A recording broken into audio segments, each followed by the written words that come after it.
At samantala, iba't ibang hamon ng sektor ng agrikultura na balakid sa pagkamit ng bansa sa inasam na food security. Isa na riyan ay ang mga peste na bagay na tinututukan ng Agriculture Department sa tulong na rin ng mga bagong strategiya. Silipin natin yan sa sentro ng balita ni Vel Custodio. Ibinigay mo na lahat ng farm inputs, abono, libre, seeds, libre. And mechanization, modernization, because we're providing that also. But pag umatake po ang peste, walang kwenta lahat ng binigay mo. Itinuturing ng kalamidad ng Department of Agriculture Regional Office 2 ang pamimeste ng fall armyworms o FAO sa rehiyon. Umaabot sa 40 to 50% na pananim ng mais ang nasasayang dahil sa FAO sa Cagayan Valley Region na nasa mahigit 2,500 hectares ang kabuuang pinsala sa pananim noong dry season.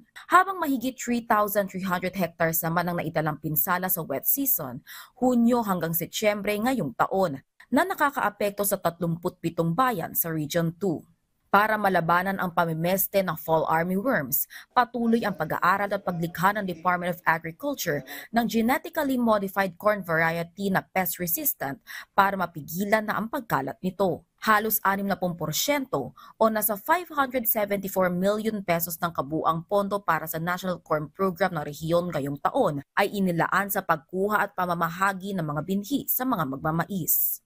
Mahigit 100,000 mga sako ng mais na pest resistant na ang binili ng DA Regional Office 2 na kasya sa nasa 170,000 na mga rehistradong magsasaka. Binago na rin na ahensya ang strategiya sa pest control. Na-establish naman na po namin at it's also DA Region 2 that nag-package ng protocol on how to control, manage fall armyworm through our Regional Crop Protection Center. Kaya na-manage na po namin siya ngayon, no?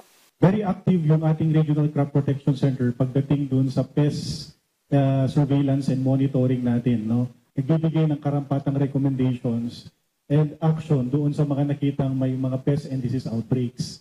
Nagkakaroon din sila ng mga trainings with the Agricultural Training Institute, no?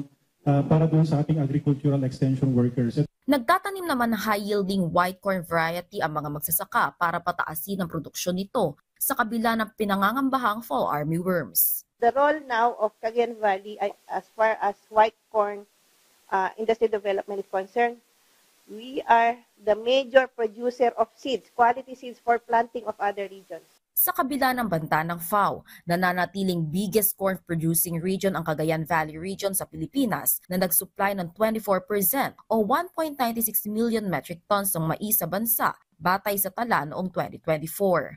Vel Custodio para sa Pambansang TV sa Bagong Pilipinas.